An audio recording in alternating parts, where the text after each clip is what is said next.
Note: the following video depicts a specific configuration of the notebook. The same removal and replacement procedures apply to all configurations of the notebook. Before you begin, remove the base enclosure and hinge assembly. Removal.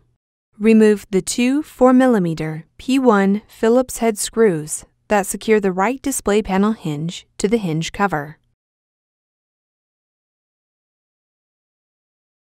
Lift the right display panel hinge off of the alignment pins on the hinge cover and remove. The left display panel hinge is removed in the same manner.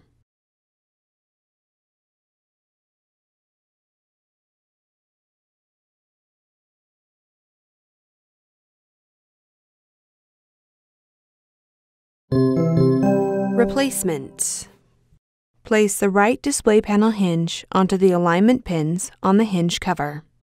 Replace the two 4mm P1 Phillips head screws that secure the right display panel hinge to the hinge cover. The left display panel hinge is replaced in the same manner.